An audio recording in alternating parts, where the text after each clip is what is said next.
Le mystère de la charité de Jeanne d'Arc, Charles Péguy. 1. 1425, en plein été. Le matin, Jeannette, la fille à Jacques d'Arc, file en gardant les moutons de son père sur un coteau de la Meuse. On voit au second plan, de la droite à la gauche, la Meuse parmi les prés, le village de Domrémy avec l'église et la route qui mène à Vaucouleurs. À la gauche, au loin, le village de Maxey. Au fond, les collines en face, blés, vignes et bois.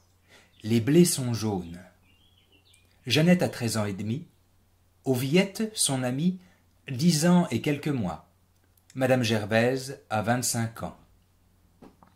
Jeannette continue de filer, puis elle se lève, se tourne vers l'église, dit le signe de la croix sans le faire. Au nom du Père, et du Fils, et du Saint-Esprit, ainsi soit-il. Notre Père qui êtes aux cieux, que votre nom soit sanctifié, que votre règne arrive, que votre volonté soit faite sur la terre comme au ciel. Donnez-nous aujourd'hui notre pain de chaque jour. Pardonnez-nous nos offenses, comme nous pardonnons à ceux qui nous ont offensés. Ne nous laissez pas succomber à la tentation, mais délivrez-nous du mal. Ainsi soit-il. Je vous salue Marie, pleine de grâce. Le Seigneur est avec vous. Vous êtes bénie entre toutes les femmes, et Jésus, le fruit de vos entrailles, est béni. Sainte Marie, Mère de Dieu, priez pour nous pauvres pécheurs, maintenant et à l'heure de notre mort. Ainsi soit-il. Saint Jean, mon patron. Sainte Jeanne, ma patronne, priez pour nous. Au nom du Père, et du Fils, et du Saint-Esprit. Ainsi soit-il. Notre Père qui êtes aux cieux, de combien il s'en faut que votre nom soit sanctifié?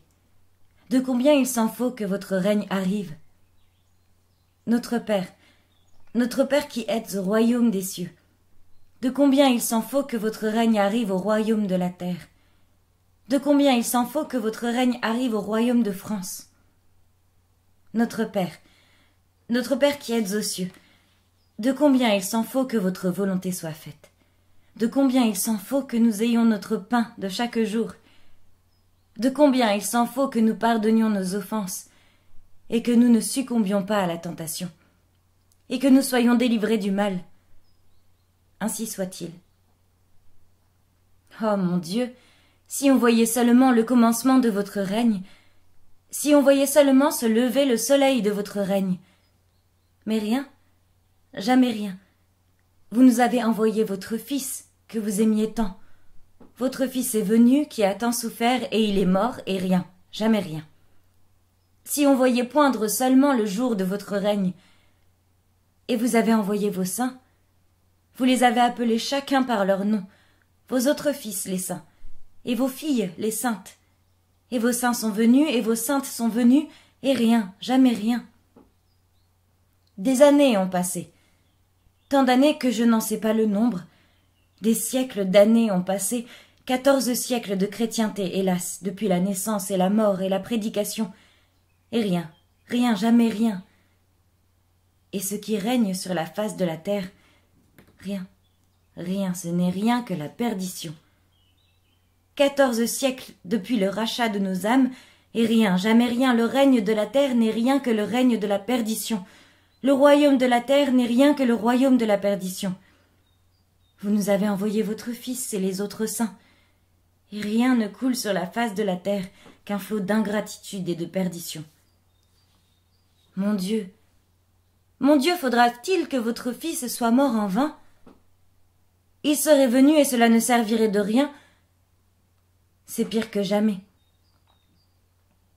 Seulement si on voyait seulement se lever le soleil de votre justice. Mais on dirait, mon Dieu, pardonnez-moi, on dirait que votre règne s'en va.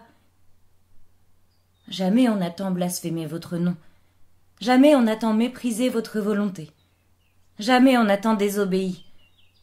Jamais notre pain ne nous a tant manqué, et s'il ne manquait qu'à nous, mon Dieu, s'il ne manquait qu'à nous, et s'il n'y avait que le pain du corps qui nous manquait, le pain de maïs, le pain de seigle et de blé, Mais un autre pain nous manque, le pain de la nourriture de nos âmes, et nous sommes affamés d'une autre faim, de la seule faim qui laisse dans le ventre un creux impérissable.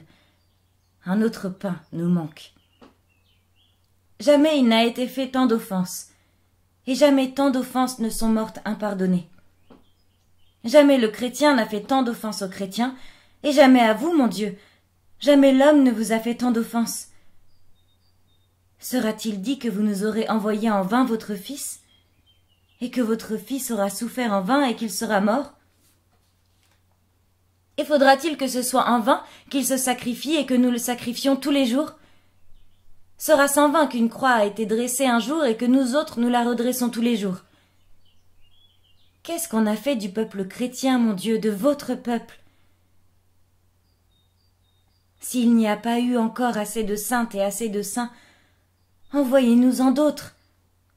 Envoyez-nous-en autant qu'il en faudra. Envoyez-nous-en tant que l'ennemi se lasse. Nous les suivrons, mon Dieu. Nous ferons tout ce que vous voudrez. Nous ferons tout ce qu'ils diront. Tout ce qu'ils voudront. Nous ferons tout ce qu'ils nous diront de votre part. Nous sommes vos fidèles, envoyez-nous vos saints. Nous sommes vos brebis, envoyez-nous vos bergers. Nous sommes le troupeau, envoyez-nous les pasteurs. Nous sommes des bons chrétiens. Alors comment que ça se fait que tant de bons chrétiens ne fassent pas une bonne chrétienté? Il faut qu'il y ait quelque chose qui ne marche pas. Si vous nous envoyez, si seulement vous vouliez nous envoyer l'une de vos saintes. Oui, il y a des saintes. Il y a de la sainteté et ça ne marche pas tout de même. Il y a quelque chose qui ne marche pas. Il nous faudrait peut-être quelque chose de nouveau. Quelque chose qu'on n'aurait encore jamais vu. Quelque chose qu'on n'aurait encore jamais fait.